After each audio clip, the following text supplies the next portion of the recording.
지난 주간에 고난주간 그리고 부활절을 보내었습니다. 고난주간 부활절에 주인공이 되는 분은 예수님이시잖아요. 자, 예수님에 대한 행적을 보았습니다. 그런데 이 주인공이 되시는 예수님의 행적과 더불어서 꼭 알아둬야 되는 또 한 사람이 있습니다. 누굴까요, 여러분? 예수님과 배축에 서 있는 또 한 사람이 있습니다. 이 기간 중에. 그렇죠. 가룟 유다에 대해서 우리가 꼭 짚고 넘어가야 되기 때문에 이 시간에 그 말씀을 같이 나눕니다.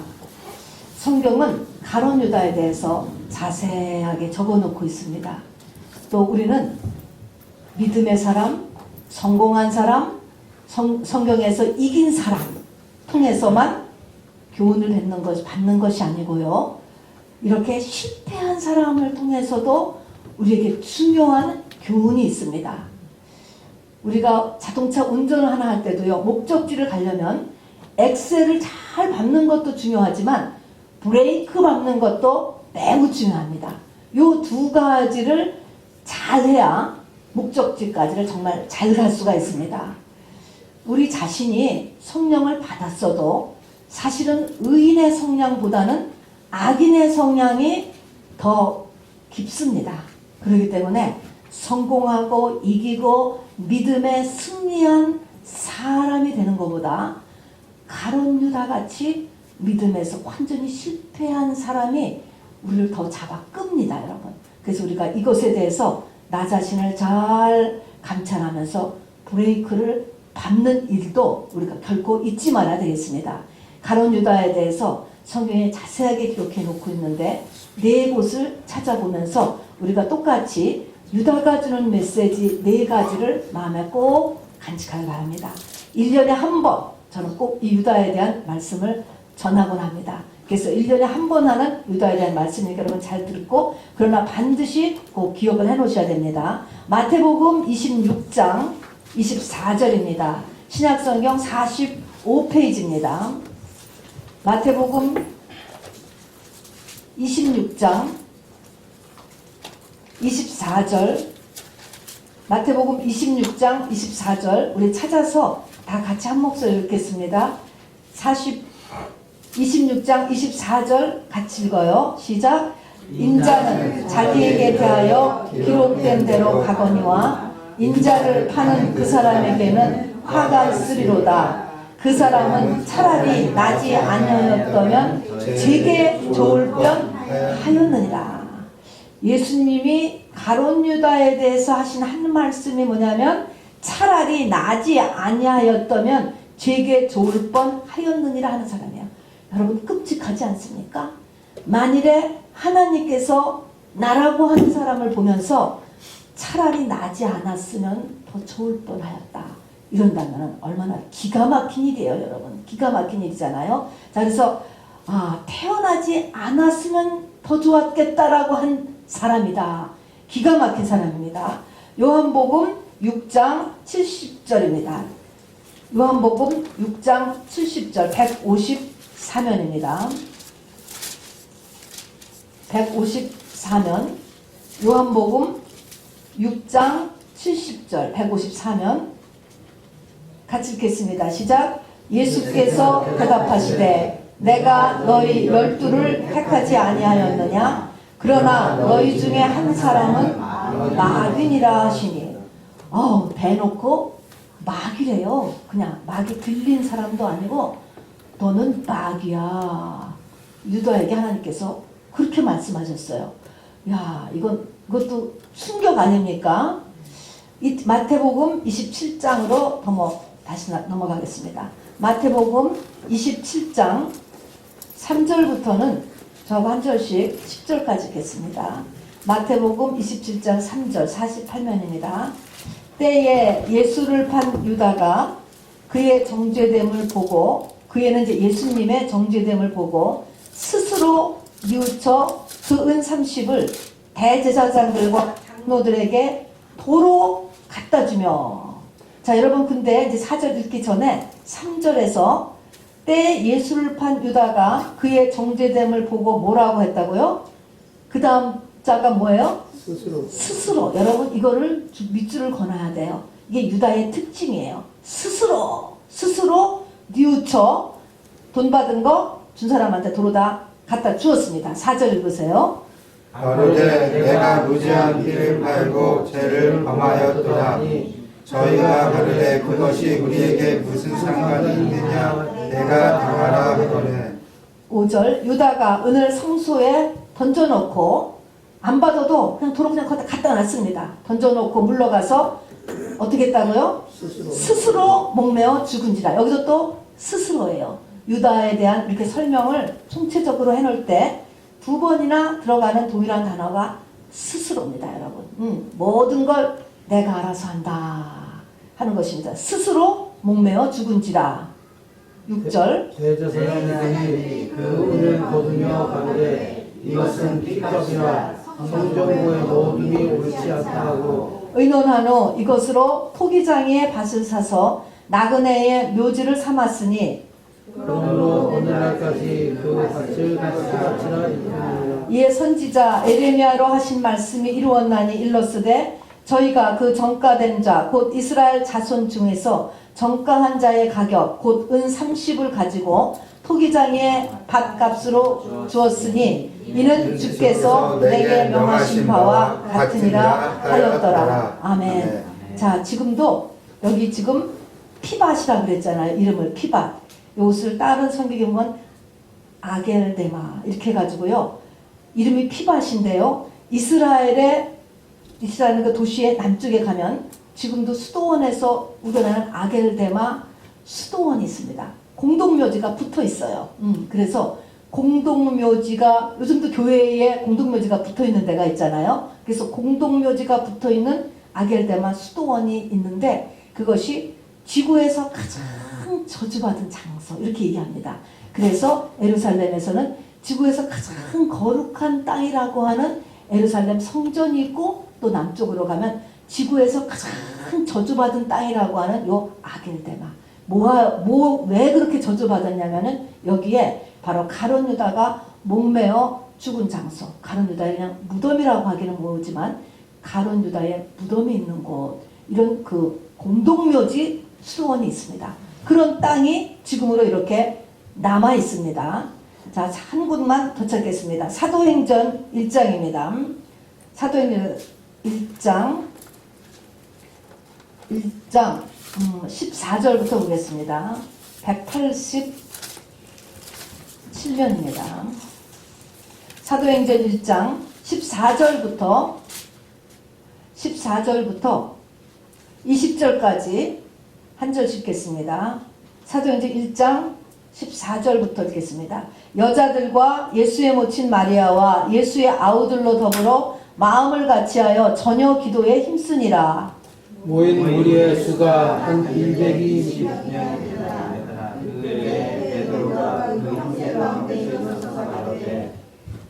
형제들아 성령이 다윗의 입을 의탁하사 예수 잡는 자들을 지로한 유다를 가리켜 미리 말씀하신 성경이 응하였으니 마땅하도다.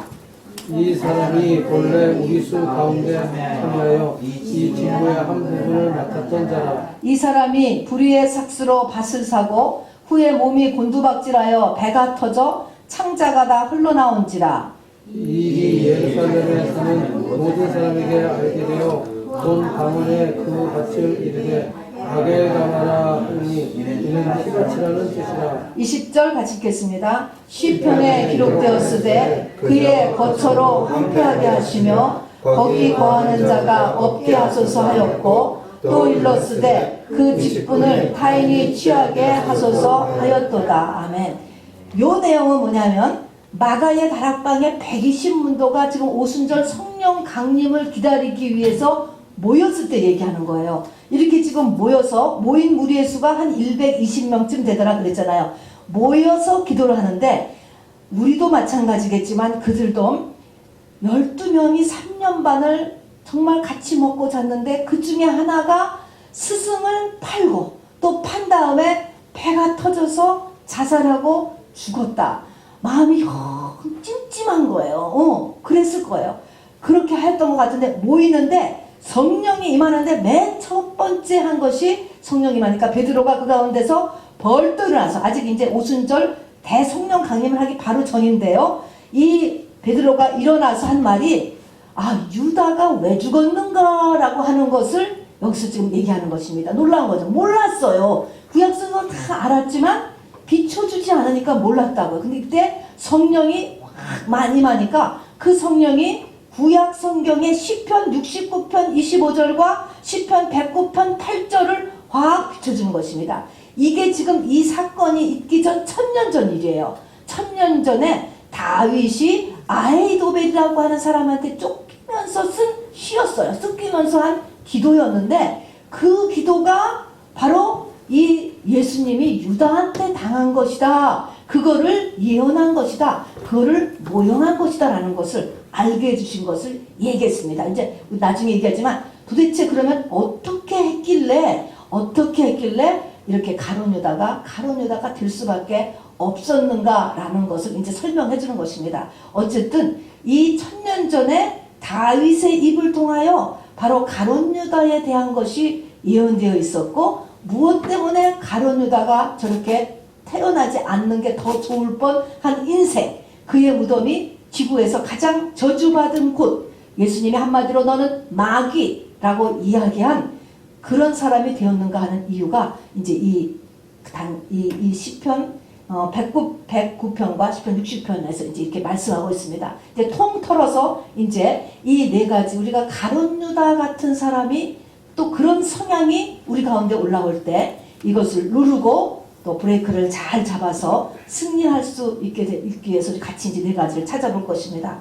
어쨌든 가룟 유다도 시작은 12사람과 똑같이 제자로 부름받았습니다. 유대인이었죠. 부름받았고 3년 반 동안 다른 제자들하고 똑같이 함께 귀신도 쫓았고 병도 고쳤고 예수님이 하시는 그 일에 다 참여하였으며 둘씩 짝지어서 전도도 나가고 그랬습니다. 시작은 그렇게 해서 진행이 됐다니까요. 자, 이렇게 됐는데 지금 끝이 이렇게 비참해 그게 이렇게 끝났단 말입니다. 맨 첫 번째 주는 메시지는 말입니다. 우리가 이 메시지는요, 첫 번째 가룟 유다의 첫 번째 메시지는 절대로 여러분이 천국 가는 때까지 잊어버리면 안 돼. 뭐냐면은 이제 우리 아까 읽은 27장에도 했는데요. 가룟 유다가 어쨌든 내가 잘못했구나를 깨달았어요. 내가 예수를 판 것이 잘못되었구나 깨달았잖아요. 잘못된 것을 깨닫고 나서 가룟 유다가 어떻게 하겠어요? 잘못됐구나. 그러니까 그 돈 받은 거를 도로 판 사람한테 갖다 줬잖아요. 갖다 줬어요. 안 받겠다. 이미 끝난 일이니까 안 받겠다고 도로 그 성소에다 그냥 집어 던졌다고요. 이렇게 자기 나름대로 조처를 취했어요. 그리고 나서도 마음의 죄책감 때문에 자살했습니다. 이렇게 자살한 거예요. 자, 그런데 여기서 이제 우리가 맞아야 되는 메시지가 뭐냐면 우리의 인생을 살다가 뭐가 잘못됐구나라는 것을 느낄 때가 있어요. 물론 그것이 어떻게 했는지 모르지만 어떻게 한다라고 했는데 해보니까 내가 이거 잘못했구나 라는 걸 깨달을 때가 있다고요. 어떻게 하냐는 것입니다. 그거를 잘못했구나 라는 것을 깨달았을 때 우리가 알 것은 예수님께서 나의 그 모든 죄, 많은 죄, 깊은 죄, 어떤 죄든지 간에 다 용서하셨다는 것을 깨닫고 받아들이는 것입니다. 여러분. 일단 다 내가 죄 잘못했구나 라는 것을 깨달았으면 이것은 주님이 용서하셨다. 주님이 십자가상에서 다 이루었다. 모든 율법을 다 완성하셨다 그랬잖아요. 그게 다 이뤘다잖아. 그러니까 다 용서했다는 것을 내가 받아들여야 돼요. 절대로 이거를 놓치면 안 됩니다. 용서되었다. 끝났다라는 것입니다. 여러분, 이게 용서되었다. 이걸 다른 말로 하면 의인이라는 거거든요. 이 의인 의식을 붙잡지 않으면 우리는 기도도 할 수 없고 영적 전쟁이라는 걸 할 수가 없어요.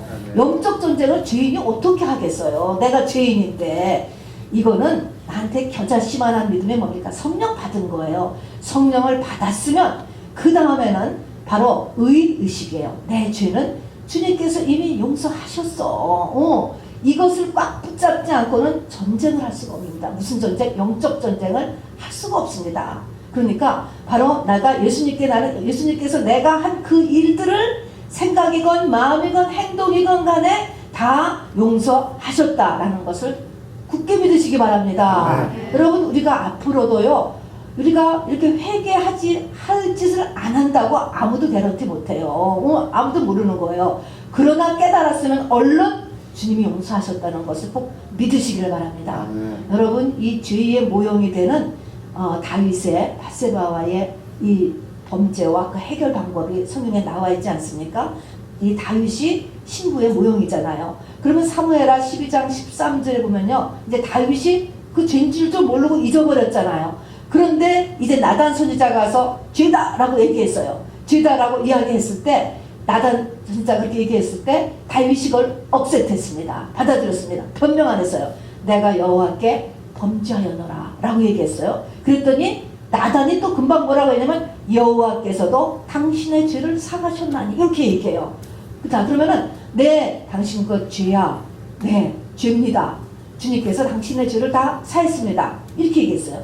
이 말을 일단 우리가 그대로 다 받아들여야 돼요. 자, 그 다음에 어떻게 했느냐? 우리가 그 다음에 보면은 말로는 여호와께서 당신의 죄를 사하셨다. 그러면은 우리는 그 다음에 그냥 그러면 다 끝난 줄 아는데 끝날 수도 있어. 뭐가 다 끝나냐면은 믿음이 정말 성전 뜰에서 끝날 사람, 애초에 정말 만들기는 간장종지 같이 만들어서 그냥 성전 뜰에서 신앙 끝나는 그런 그릇으로 만들어진 사람이라고 하면은 그렇게 끝날 수가 있어요. 그런데 그 사람이 하나님께서 믿음을 지성소의 신앙, 신부의 신앙, 또 장성한 믿음의 분량으로 키우기를 원하는 그릇으로 택정함을 받았다면 하나님께서는 무엇을 그 사람에게 주냐면은 복역의 기간을 주는 거예요. 매를 맞는 거예요. 그래서 성경에는 매를 순히 맞으라 이런 말이 있는 것입니다. 그 죄에 대한 값을 내가 이 땅에서 치러내는 거야. 그걸 심판이라고 하는 것입니다. 여러분, 심판이 오퍼레이트 하는 거예요. 심판이 역사하는 것입니다. 내가 그 죄값을 받는 것이죠. 다윗은 거의 10년 동안 그 죄에 뒤처를 했어요.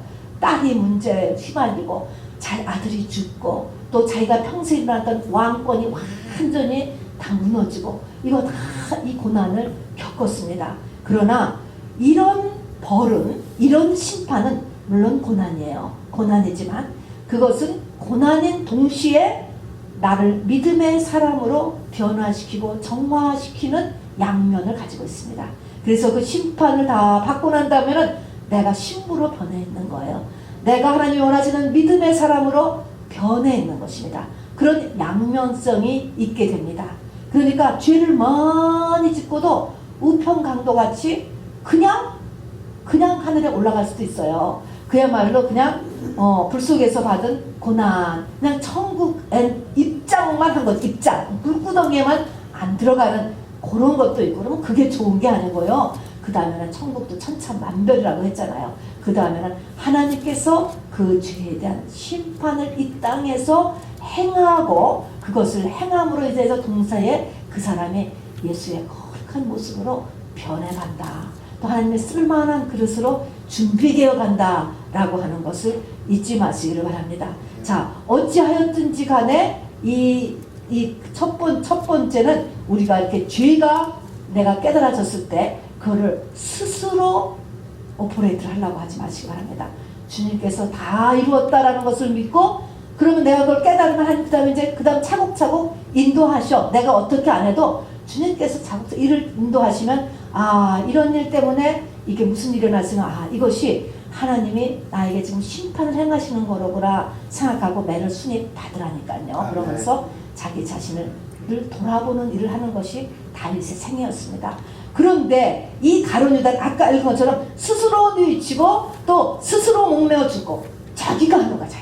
자기가 잘못됐구나. 깨달으면 얼른 우리가 주님 앞으로 간 다음에 거기서 천부에 의지 없어서 기다리면 되는데 그 다음 주님이 그 길을 인도하실 텐데 적합하게 그 사람의 예정된 믿음의 수준에 맞춰서 인도하신다고요. 견딜만한 환난이라고 그랬어요. 항상 맞게 그 사람에게 맞게 하나님이 고난도 주세요. 항상. 그래서 인도하시는데 이거를 스스로 하면서 가서 목이 메어 죽었는데 목을 달아 죽었는데 그것도 또 떨어져서 바로 찔려가지고 창자가 찔려서 배가 터져 죽었다. 성경은 이렇게 얘기해요.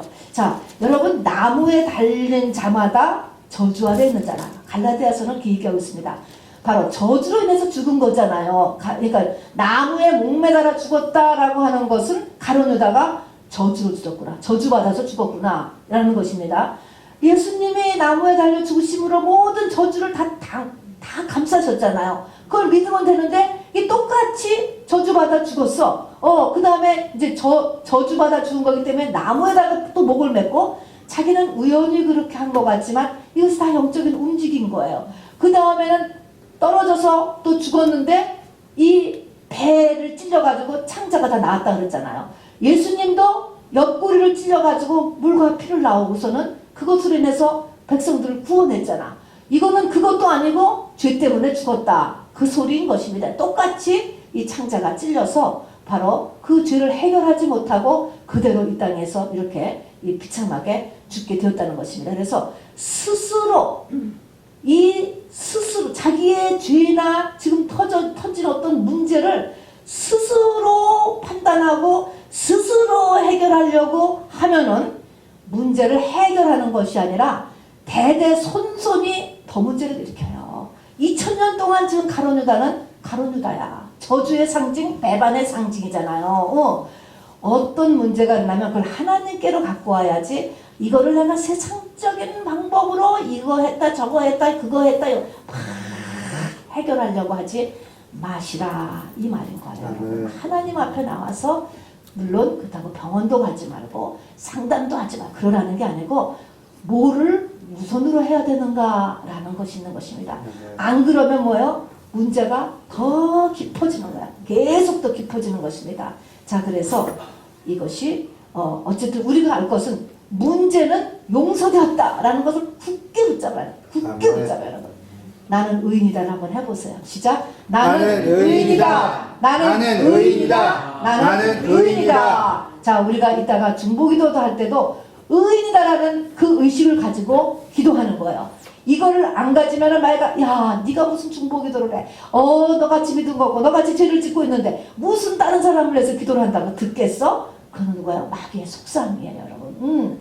우리가 성령 받은 그 즉각으로 주님은 우리에게 의의 옷을 입혀 주셨습니다. 아멘. 영계에서는 의인이 되는 것입니다. 아멘. 자, 두 번째는요. 마태복음 우리가 읽었는데요. 26장을 다시 한번 열어주시기 바랍니다. 마태복음 26장에 보면은 26장 14절을 보시면 마태복음 26장 14절을 보면은 그때에 12 중에 하나인 가룟 유다라는 자가 대제사장들에게 가서 말하되 하면서 예수를 넘겨주는데 그때가 어느 때냐 하는 것입니다. 마태복음 26장 14절 그때에 지금 예수를 파는 행동을 딱 결정을 한 그때가 어느 때냐면 그 바로 앞에 있는 마리아가 막달라 마리아가 옥합을 깨어서 예수님께 향물을 부은 그 사건에 가룟 유다가 있었어요. 그거를 보고 그때 결정을 한 거예요. 그래서 그때라는 것은 이 마리아의 옥합 사건하고 연결된 사건입니다. 자, 그래서 이거를 유심히 봐야 되는데 그 가룟 유다가 그 현장에 일어난 대화와 모든 분위기를 보고 예수를 팔아야 되겠다라는 결정을 하게 되었다니까요. 자, 그래서 이제 요 마리아의 옥합 사건하고 이 가룟 유다의 사건이 이렇게 연결되어 있는데 당시의 상황을 좀 먼저 말씀을 드리려 말입니다. 유대 민족의 2000년 전의 상황이에요. 그들이 역사를 보면은 70년 동안 바벨론 포로 생활을 했죠. 그리고 돌아왔잖아요. 포로 생활을 끝나고 돌아오니까 하나님께서 선지자를 통해서 억수같이 그러니까 막 하시는 말씀이 성전부터 지으라잖아. 성전 지어라. 그래서 그 어려운 가운데서 그들은 성전을 지었습니다. 성전을 지었어요. 계속 선지자들이 그렇게 독려를 했으니까 성전을 지었어요. 그리고서는 그 성전을 중심으로 정말 열심히 살았습니다. 그래서 그걸 보니까 바리새인이라고 하는 사람은 율법, 하나님의 말씀을 그대로 지켜요. 말씀 그대로. 11조 하면 그냥 콩 하나도 막 틀리지 않게 되려는 그렇게 말씀을 그대로 지키려고 하는 사람의 부류. 그게 바리새인 그룹이 있어요. 사두개인은 현실을 철저히 중요시하는 사람이에요. 그래서 그 사람들은 구제를 중요시해요. 구제. 현실에서 우리가 서로 도와야 된다. 현실에 사랑이 필요하다. 그래서 사회 정의와 구제를 중요시했어요. 그 다음에 열심당, 제로당이라고 하는 이런 사람은요, 철저하게 우리가 성결의 삶을 살아야 된다. 그래서 광야로 들어가가지고 거기서 이게 절제와 세상과 구별된 생활, 기도의 생활, 이런 세상과 완전히 격리된 철저한 그런 그 성결의 삶을 사는 것을 준비하는, 이렇게 모양새가 이렇게 세 그룹으로 이렇게 나눠졌지만 하여간 그들의 마음에는 유대인들은 어떻게든 문제를 해결해보고 이렇게 하면 문제가 해결될까, 저렇게 하면 문제될까 하면서 나름대로 이렇게 다 해보는 거예요. 그래서 각인의 성향에 따라서 이렇게 세 그룹으로서 열심히 신앙생활을 하는데 400년이 그렇게 지났는데도 불구하고 뭐예요? 여전히 못 사는 거야. 이 땅의 일이. 여전히 못 살 뿐만 아니라 전에는 바로 바벨론의 포로였는데 지금은 또 누구의 포로예요? 로마의 포로인 거야. 뭐 달라진 게 없어요. 로마의 포로니 되어 로마의 식민지로 있게 되었고요. 뭐 두말할 것도 없이 그들은 삶에서 믿음이 있으면 잘 산다가 아니고요. 믿음의 문제가 아니고 로마한테 아부하는 사람은 잘 살고요. 그렇지 않은 사람은 불이익과 불평등과 고난이 끊임없는 삶이 있는 거예요. 이런 배경 속에 그들이 있었단 말입니다, 여러분. 그냥 로마가 주는 또 그냥 과대한 세금도 내야 되고, 또 이렇게 유대인들은 성전죄라는 것도 또 따로 내야 돼. 돈도 갑절로 내잖아. 하여튼 모든 것이. 그리고서 불공평하고, 하여튼 이 로마에 아부하는 사람들만 잘 살고, 말이 안 되는 거죠. 거기다가 또 때 아닌 가뭄이 들었대요. 예수님이 오실 때쯤에, 계실 때쯤에. 그러다 보니까 도적대가 창궐하고, 또 그 지역이 이 석회암 지역이기 때문에 공기가 굉장히 나빠요. 무더운 날씨예요. 그러다 보니까 각종 병들이 창궐하고 있었습니다. 가난과 병과, 그리고 나라는 세큐리티가 없고요. 도적대가 많아서 세큐리티가 없고, 또 불공평, 부정, 사회적인 부정이 까뜩했습니다. 그럼에도 불구하고 그래도 여전히 그들이 붙잡고 있는 거는 성전이었어요. 성전을 한답게 짓고 단장을 했어요. 그래서 오직하면 성전 미문이다 이랬습니다. 미문이라는 것은 beautiful gate. 성전을 얼마나 거기다가 정성을 쏟았으면 성전 미문. 그리고 그들의 최고의 프라이드는 성전이었어요. 성전이 자랑거리였어. 항상 성전을 보면서 자랑을 했고, 누구한테는 소개를 했고, 그래서 아름답게 꾸미고, 그 다음에 뭐요? 열심히 그 성전을 모였습니다. 그리고 구체적으로는 거기서 기도하는 것, 거기서 바라는 것은 뭡니까? 로마로부터 일단 우리가 해방을 해야 된다. 그리고 또 마지막으로는 우리 역사의 2000년을 하나님께서 이야기해 줬던 인류의 메시아가 나와 빨리 오셔야 된다. 이런 생각을 가지고 있었어요. 메시아가 오셨잖아요. 지금 메시아가 오셨단 말입니다. 자, 그러면 이 사람들의 생각에는 지금 사는 게 못 사는 거야. 한마디로 열심히 한다고 했는데 여전히 로마보다 엄청 못 사는 거. 또 믿는다고 하는 사람들 나름대로 세 부류로 나눠서 열심히 했는데 뭐 그거 상관없이 로마에 잘 보이는 사람이 잘 살아. 그냥 이런 모든 것에서 이 사람들이 원하는 것의 기준은 뭘까요? 세상이야, 세상. 세상의 문제가 안 풀어지고 세상에 못 사는 것이 큰 문제였습니다. 그래서 지금 이 예수를 쫓아다녔던 12명은 무엇이 목적이었다고요? 12명은 로마에서의 해방의 목적이었어요. 그렇기 때문에 사도행전 1장에 들어가서도 주님이 바로 부활해서 다시 나타났을 때도 어떻게 말했습니까? 이스라엘을 회복함이 이때니까 이제는 정말 이스라엘을 로마에서 떼내실 것입니까? 끝까지 그 예수님을 쫓아다녔던 그 목적이 변하지 않고 있었어요. 변할 수 없는 거예요. 이거는 이 모든 것이 뭡니까? 이 기준이 세상에 있었단 말입니다. 이렇게 있었는데 오늘 이제 이 마태복음 26장에서 이 마리아가 옥합 깨는 사건이 거기에 있었잖아요. 이 옥합을 깨었을 때 그 옥합을 깨어서 기름이 흘렀는데 그 기름은 300데나리온에 해당되는 기름의 양이었다고 했습니다. 그러면 300데나리온은 1년치 노동자의 급료라고 하니까 그동안 3만 불, 5만 불 이 정도 되지 않겠습니까?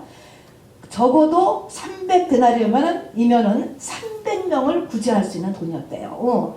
그러면 당시에 가난한 사람이 굉장히 많았고 6월절이 다가오면 6월절로 항상 구제를 했다고 합니다.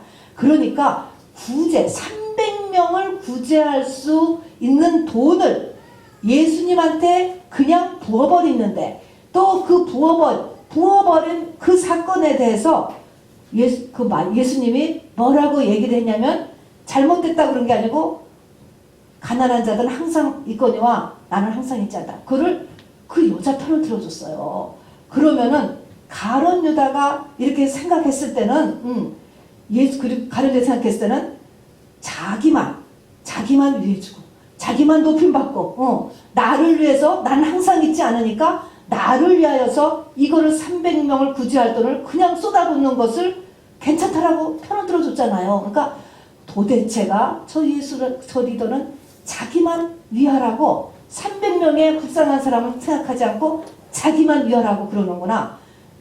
이렇게 뿐만 아니라 예수님께서 이 말씀을 하실 때 26장 2절을 보면은 제자들에게 이 말을 이렇게 말씀하십니다. 너희의 아는 바와 같이 이틀을 지나면 6월절이라 인자가 십자가에 못 박히기 위하여 팔리우리라 하시다. 요 말씀을 했어요.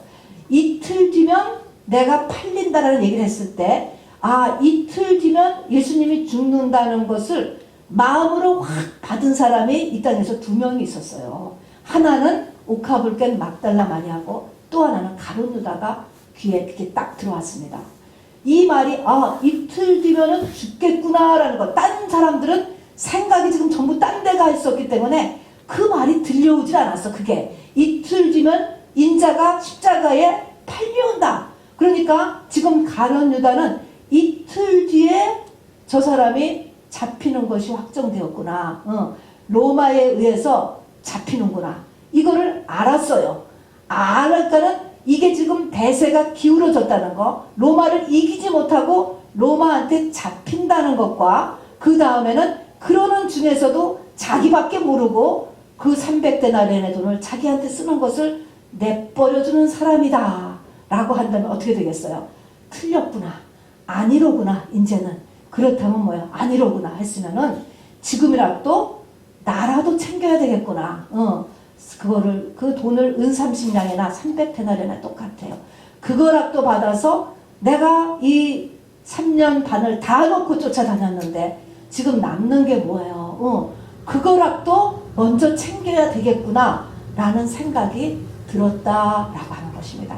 자, 그럼 여기서 우리가 알아야 될 것이 막달라 마리아는 옥합을 깰 수 있었던 거가 뭐 때문에 옥합을 깨었다 그랬죠? 그게 주님을 사랑했기 때문에 그랬고, 사랑할 수 있었던 것은 자기가 죄사함을 얻었기 때문에 주님을 사랑하게 되었어요. 그래서 죽을 사람한테 자기 전 재산을 쏟아붓는다는 것은 자기한테 되받는 것을 계산 안 하고 퍼붓는 것을 사랑이라고 그러죠. 진정한 사랑은 자기가 계산 안 하고 그냥 주는 거거든요. 그게 사랑한 겁니다. 그러면 주님하고 똑같이 3년 반을 지내왔지만 마리아는 무엇을 본 거예요? 영의 세계를 본 거죠. 막달라 마리아는 영의 세계, 영원한 것, 보이지 않는 것을 깨달은 사람이고, 이 가룟 유다는 보이지 않는 것을 아직 절대로 못 본 사람이죠. 보이지 않는 것에 눈이 가려진 사람은 당연히 이 가룟 유다나 아니면은 열한 제자같이 지금 아무도 반응하지 못했어, 이것에 대해서.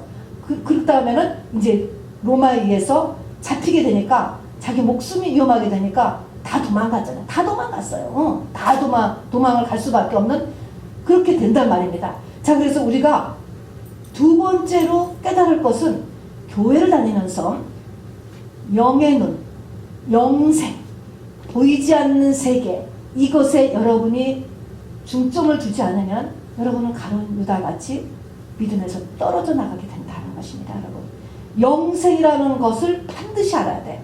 우리는 죽지 않아요, 여러분.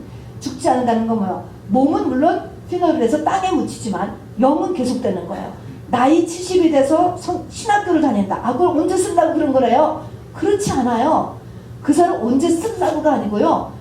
우리의 영은 계속되는 것입니다. 70에 신학교를 하면서 내 영이 그것으로 인해서 더 주님을 닮아간다면 엄청나게 잘하는 것이죠. 그런 것이지 꼭 이 땅에서 무엇으로 바꿔야 된다라고 하는 그 생각, 그것밖에 생각을 못하고 교회를 다닌다면 반드시 이렇게 부닥치가 돼서 가치 기준이 전혀 다르잖아요.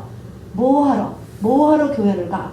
뭐하러 그렇게 열심을 다녀? 똑같은 것입니다, 여러분. 자, 그래서 이렇게 가룟 유다는 이렇게 세상적으로 계산을 하다 보니까 어떻게 됩니까?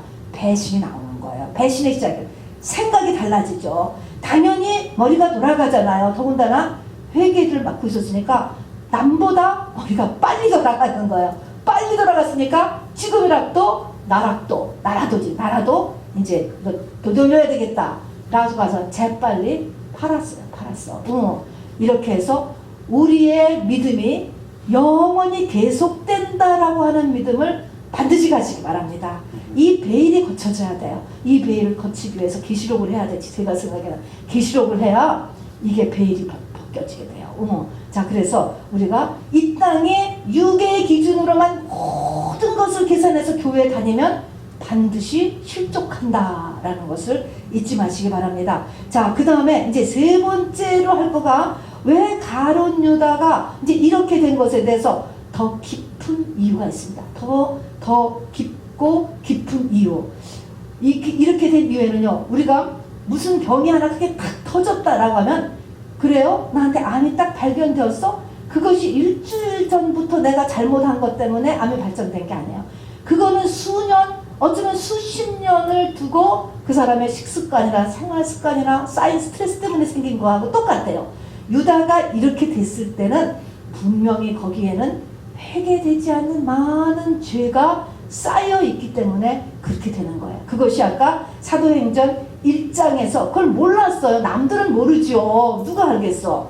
아무도 몰랐는데 성령이 비춰짐으로 인해서만 이것이 알려진 거예요. 그래서 이 베드로가 그것을 번쩍 알고서 일어나서 그 시편 69편 25절과 시편 109편 8절에 바로 이것을 갖다가 이제 이야기를 했는데, 그 내용은 이런 것입니다.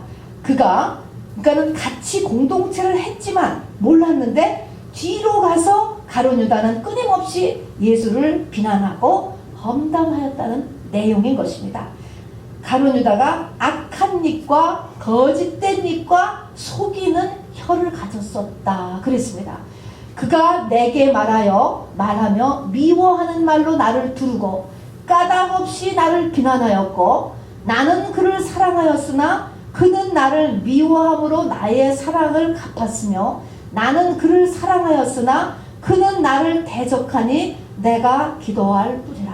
그런 내용이 시편 109편과 69편의 내용인 것입니다, 여러분. 자, 그러니까 뭐예요? 예수님 앞에서는 똑같이 살았지만 예수님이 안 보는 데 가서 은근히 예수님을 비난했다라고 하는 것입니다. 자, 그래서 우리가 알 것은 우리가 24시간 하는 것들이 영계에서는 다 계산된다는 것을 잊지 마시기 바랍니다. 물론 나쁜 것도 계산되고 좋은 것도 계산돼요. 우리가 소자에게 주님의 이름으로 물 한 그릇 준 것도 그 상급을 잃지 않는다 그랬어요. 목사님도 알지 못하고 또 아무도 알아주지 못한다 할지라도 여러분이 하나님 앞에 드린 것, 또 마음 먹은 것, 생각하는 것, 또 계산되고, 또 거꾸로 여러분이 아무도 눈치채지 못한다 할지라도 여러분이 한 행동, 생각, 마음은 영계에서는 다 계산되고 있다는 것입니다. 이것이 3년 반 동안 쌓였다는 거예요. 이게 쌓여가지고 이 예수를 파는 사람의 그 쓰임으로 가룟 유다가 들어가게 된 것입니다. 그래서요, 우리가 흔히 우리가 이야기할 때 가룟 유다는 한 번 예수를 대적했지만 베드로는 3번이나 예수를 부인하지 않았느냐. 그러니까 가룟 유다가 좀 억울하다 이렇게 얘기하는데 그렇지 않아요. 베드로는 3번 부인했지만 가룟 유다는 3년 반을 안 보이는 데서 예수를 험담한 거예요. 그러니까는 3번보다 훨씬 더 많을 거예요. 그리고 그것을 회개하지 않았어요. 눈치채지도 못, 제자들도 다 눈치 못 채고 성령이 비춰줬기 때문에 절에서 저 죄가 엄청 쌓여가지고 저렇게 되었구나 라는 거를 성령이 알려주기 전에는 몰랐다니까요. 그래서요, 우리의 죄는 성령이 비춰줘야 돼요. 남의 죄도 그렇고 내 죄도 그렇고요. 모른다니까. 남도 모르고 나도 몰라요. 나도 내 죄를 모르고 하는 때가 또 그것으로 인해서 뭐 특별히 증상이 나타나지 않으면 나도 내 죄를 모른다니까요. 하나님이 나의 어떤 것을 지금 이게 지금 죄로 여기고 있는지를 모를 때가 너무 많아요. 그래서 하나님 앞에 방언기도 많이 하는 것이 참 중요합니다, 여러분. 자, 그래서 이렇게 죄가 3년 반 동안 쌓이고 있었다는 것입니다. 그 다음에 이제 4번째 보면요, 가룟 유다의 조상으로부터 날아온 저주 플러스 하나님의 예정이라는 게 여기에 역사하는 것입니다. 우리의 삶에 다 그래요. 우리의 삶 가운데 누구나 부모 없이 태어난 사람이 없기 때문에 조상의 죄의 성향이 내 속에서 밑에 바닥을 깔고 있어요. 그리고 하나님의 예정이라는 것도 나한테 깔고 있습니다. 자, 그래서 이 조상으로 내려오는 죄와 하나님의 예정 같은 것을 그 다음에 내가 내 자유의지와 지금 예수 그리스도의 이름으로 우리가 이것을 대적하고 거꾸로 바꾸고 이거를 축복으로 우리는 바꾸는 일이 우리에게 필요합니다. 어쨌든 가룟 유다가 단지파였어요. 자, 그럼 이거는 뭐 윗때부터 내려온 거죠. 이 단지파가 창세기 49장에 이 야곱이 죽으면서 12아들을 예언했는데요. 야곱이 죽을 때는 거의 하나님같이 됐어요. 하나님. 그래가지고 이 예언이 그대로 하나님의 말씀이 됐다니까요. 저와 여러분도 여러분 주님 나라 갈 때는 이 정도가 되기를 주님의 이름으로 축원합니다. 그래가지고 자녀들을 위해서 쫙 기도를 했지만 그 아이의 평생의 예언이 다 되는 거잖아요. 또 아버지 엄마의 영권 때문에 아버지가 아프시다 그러면은 또 돌아가실 것 같다 그러면 막 자녀들이 머리 싸매고 와서 기도 받으려고 오는 그런 믿음의 성도들이 반드시 되어야 돼요. 나이 들어가지고 자식들한테 부담이 된다거나 여기저기 이렇게 끌려다니지 않게 되기를 바랍니다. 여러분 창세기 49장에 가서 보면 17절을 보세요. 자, 야곱이 예언을 했습니다. 창세기 49장 16절, 17절, 18절 우리 78면 같이 읽어보겠습니다. 시작. 다는 이스라엘의 한 지파같이 그 백성을 심판하리로다. 다는 길의 뱀이요 첩경의 독사리로다. 말굽을 물어서 그 탄자로 뒤로 떨어지게 하리로다. 여호와여 나는 주의 구원을 기다리나이다. 아멘. 단 지파의 특징을 얘기하는데 단은 이 단의 가장 첫 번째 증상은 뭐냐? 남을 판단을 잘해. 영적인 통찰력이 뛰어나가지고서는요 남을 심판을 참 잘하는 사람인데 여기에서 뭘로 묘사하냐면 뱀이야. 뱀. 뱀인데 어떤 뱀이냐? 뱀은 뭐 사단이잖아요. 뱀인데 첩경을 좋아하는 독사 같은 뱀이에요. 첩경은 뭐냐? 속전속결 지름길을 좋아해. 뭐든지 지름길 그냥 그대로 가는 것보다 조금 더 빨리 가는 길, 조금 더 쉬운 길, 조금 더 남보다 힘이 덜 드는 길, 그런 길을 좋아하는 성향을 가지고 있단 말입니다. 그리고 또 나쁜 것이 뭐냐면은 말굽을 물어서 뱀이고 독사니까 몰래 가는 거야. 남 모르게 싹 가가지고 말굽을 먹어. 그 사람하고 직접 싸우는 게 아니에요. 말굽을 물어서 말이 자빠지니까 말 위에 탄 사람이 뒤로 떨어지는 것이네. 요렇게 한다는 거예요. 뒤통수 치는 사람이다 하는 것입니다. 여러분 남한테 판단을 잘하고 첩경을 좋아하고 그 다음에는 뒤통수 치는 배반의 성향, 이것이 단이에요. 그런데 이것이 이제 다음에 이 모세가 신명기 33장에 가서 또 한 번 이스라엘 백성들을 유언합니다. 그때 가서 보면은 그 기간 동안에 레위 지파 같은 경우는 그가 한 저주가 없어져요. 그렇게 저주가 없어지는 것도 있어요. 근데 여기 보면은 단을 이제 모세는 어떻게 이해하냐면은 단은 바사에서 나오는 새끼 사자로다, 이렇게 한마디를 합니다. 바사라는 것은 사람이 살지 못하는 험한 지역인데 거기서 나오는 사자 새끼 같다. 사자는 짐승의 왕. 새끼라는 것이 버리다라는 것이 아니고 가장 힘센 거를 새끼라고 하는 것입니다. 그래서 바사, 사람이 살지 못하는 곳에서 사자가 나온다. 그는 개천에서 세상 말하면 용나는 사람, 환경을 뛰어넘을 수 있는 사람. 그러니까 이거는 잔인하고 잔혹하고 굉장히 강한 사람을 얘기하는 것입니다. 그러니까 단이 어떻게 보면은 굉장히 좋지요. 굉장히 좋은 체질이에요. 그런데 여기서 보면은 아까 그랬잖아요.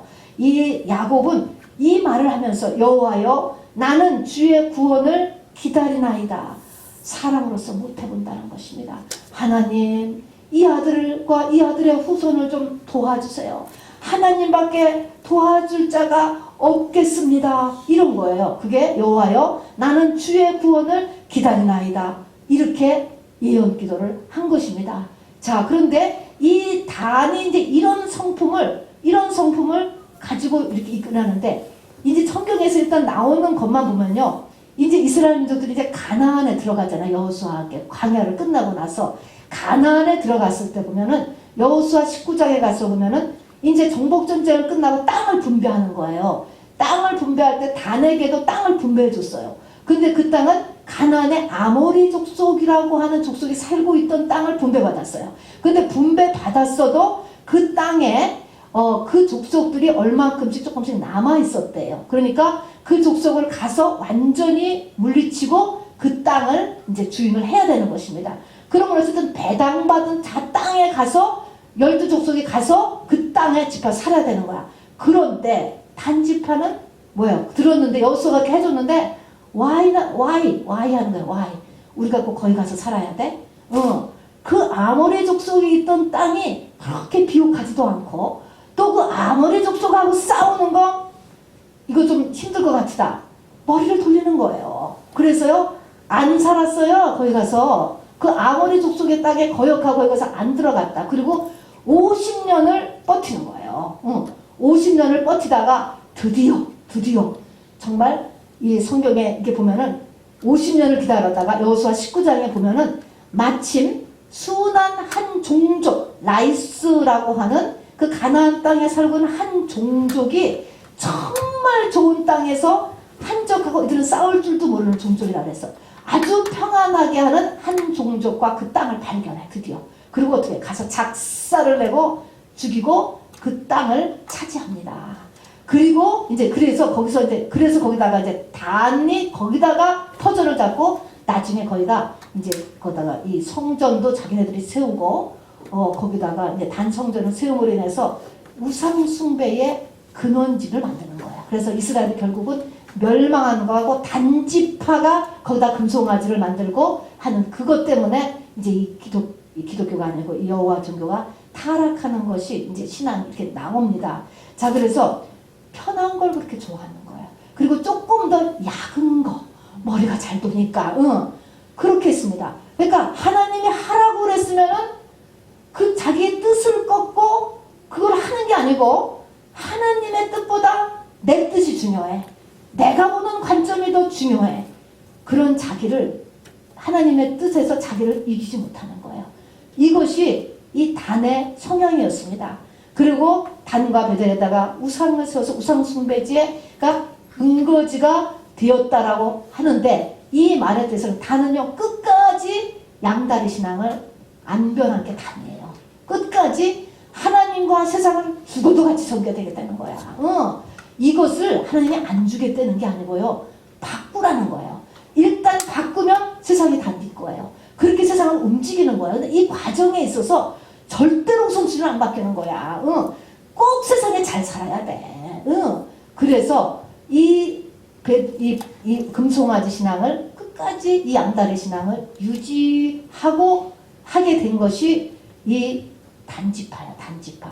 대한민국 단군이 조상해서 이 단지파가 그 뒤에 없어졌거든요. 이렇게 잘 나가는 것 같아 점점 사라졌어요. 사라지는데 사람들은 그 단지파가 이렇게 서쪽으로 와가지고 동쪽으로 이렇게 와가지고서 대한민국 단군이 이게 지금 우리가 단지파다. 그래서 우리가 이렇게 하나님도 열심히 섬기는 거고 또 뭐 어디 가보면 이 단지파에서 쓰던 물건들이 있고 뭐 우리 언어도 비슷하고 풍습도 비슷하고 여러 가지가 비슷하다고 해서 우리가 단지파의 후예라고 이렇게 얘기하는 분들이 있는데 너무 나쁜 거야 그거는. 그리고 이 단지파는 결국은 요한계시록 7장에 가면은 14만 4천 예루살렘 들어갈 사람들 여기에서 빠져버려요. 아예 거기에 못 들어가는 것입니다.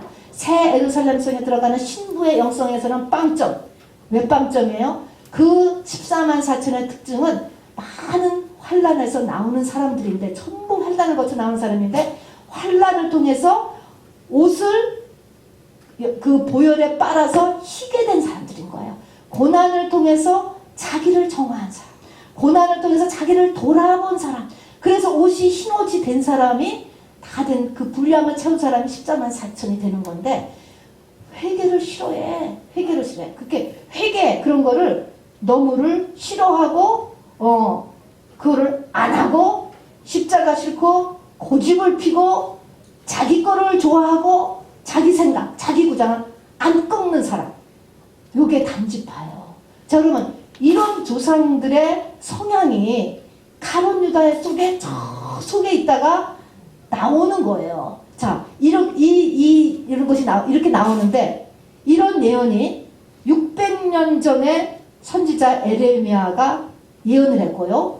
또 400년 전에 있기 전에 스가랴 선지자에 의해서도 예언이 됐어요. 또 물론 여기 1500년 전에도 이 단지파의 그 이상한 이 주의 구원을 기다린다는 정말 이 어찌 손으로 사람 입으로 못해보는 뱀이요 독사요 정말 뒤통수 치는 이런 이 배반의 영에 따뜻한 이런 후손이 될 거라는 거가 예정돼 있었단 말입니다. 그럼 이것은 어떤 예정이니까 그럼 이 사람은 이렇게 될 수밖에 없는 거 아니야. 예정이면 그게 아니라는 것이죠. 예수 이후로는 이런 예정과 저주에서 하나님께서 우리가 벗어나기를 원하세요. 하나님은 모든 사람이 구원에 이르기를 원하세요. 그것이 또 예수님이 오신 이유이기도 하는 것입니다, 여러분. 자, 그래서 요한복음 13장에 보면은 예수님께서 끝까지 사랑하신다라고 하는 말씀이 있어요. 끝까지 사랑한다는 건 뭘까요? 여러분, 사랑한다는 거는 잘못해도 또 봐주고. 여러분, 그렇게 사랑이 아니에요. 성경에서 말하는 사랑은요, 하나님과의 관계를 똑바로 하게 해주는 게 사랑이에요. 그래서 매도 때리는 거예요. 그런데 똑바로 하기 위해서 나오는 거가 회개시키는 것입니다, 여러분. 그래서 끝까지 예수님은 가룟 유다를 회개시키려고 했어요. 그래서 6월절 그 저녁 식사할 때부터 가룟 유다가 딱 팔러 그냥 딱 나갈 때까지 이틀에 걸쳐서 5번이나 예수님은 가룟 유다에게 이렇게 들으라고 얘기해 주는 게 나와요. 이 발 씻을 거, 저녁 먹기 전에 발 씻는 예수님이 그거를 이벤트를 하시면서도 너희 중에 12명이에요. 다 깨끗한 것이 아니다. 얘기했습니다. 찔끔해야지. 또 내 떡을 먹는 자가 내게 말꿈치를 들리라는 성경이 응하게 될 것이다. 그러면은 내가 배반하나? 찔끔해야지. 또 대놓고 너희 중에 하나가 나를 팔리라. 얘기했어요. 12 중에 하나가. 누구니까? 물어봤습니다. 그러니까 예수님이 직접 얘기했잖아요. 내가 한 조각을 찍어서 먹여주는 그 사람이 판다. 이렇게 정확하게 얘기해줬다고요. 먹어서 가룟 유다한테 딱 먹여줬어요. 그러면 어떻게 해요? 찔끔해야 돼? 안 해야 돼, 여러분? 해야지요. 해야지. 그런데 이것이 쌓이고 이 떡기가 있으면 여러분이 백제라 하는 버릇을 절대로 하시면 안 돼. 고집피면 안 돼요, 여러분. 우리는 뭔가가 잘못됐다 그러면 얼른 회개하고 얼른 돌이키고 내가 잘못했나? 고치고 이렇게 하는 것을 갖춰야지. 이게 자기의 생각과 마음과 고집을 자꾸 이거 밀고 나가는 거가 큰일 나는 것입니다. 딱 들켰잖아요. 대놓고 들켰는데도 안 했다는 거야. 해놓고 훔친 거를 딱 증거를 갖다 냈는데도 안 훔쳤대. 어쩌라는 거야 그러면은. 이런 거 이제 배째라라고 하잖아요. 이렇게 하는 거야. 이렇게. 그런데 이렇게 하는 거에서 예수님이 끝까지 회개시키려고 애썼다라는 걸 보여주는 거예요. 그러니까 우리에게 뭐가 이것은 예정된 것이야, 아니면 뭐 조상의 저주야, 여러분 그렇게 하는 것을 그냥 받아들이지 마시고 여러분이 회개하면 되는 거예요. 이 회개가 점점 가까이 몰려오잖아. 멀찌감치 오다가 주님께서 나한테 너 이런 죄를 졌어라고 딱 얘기해 줄 이렇게까지도 우리 회개를 점점 좁혀온다고요. 그럴 때 우리가 좀 마음을 열어서 달같이 내가 죄를 지었나이다. 잘 모르지만 죄를 지었다고 하는데 그때부터 기도 들어가는 거야. 정말 얼마큼 죄를 지었나. 이런 것처럼 이제 회개를 찾으러 들어가는 거예요. 지금은 내가 별로 죄를 지은 것 같지 않아. 억울한 것 같아. 그래도 이제 그걸 잡고 들어가는 이 일을 하면 다윗과 같이 정말 예수 그리스도의 첫 번째로 조상이 되었고 영원한 왕이 되었잖아. 다윗이요. 끝까지 죽기까지도 부하고 존귀하였다. 영원뿐 아니라 이 땅에서 삶에서도 회복을 반드시 시켜줘요. 이렇게 한다는 것입니다. 이렇게 하는 과정에 있어서 예수님은 이제 예수님이 끊임없이 이렇게 해서 너다라고 얘기를 하는데도 그래도 버티는 거야. 그래도 버텨. 그래도 버티니까 끝이잖아요. 내 하는 일을 이제 속히 하라. 이렇게 얘기했어요. 근데 성경은 그거를 성경 이렇게 기억하고 있어요.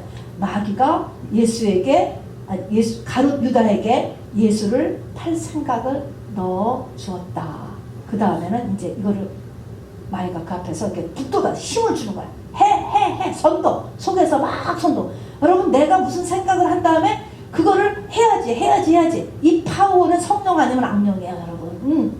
이 파워 이게 힘인데 이거를 막 넣어주어서 가서 그냥 팔고 딱 일이 끝나고 나니까 가서 그러니까 제정신이 딱 들어버렸어.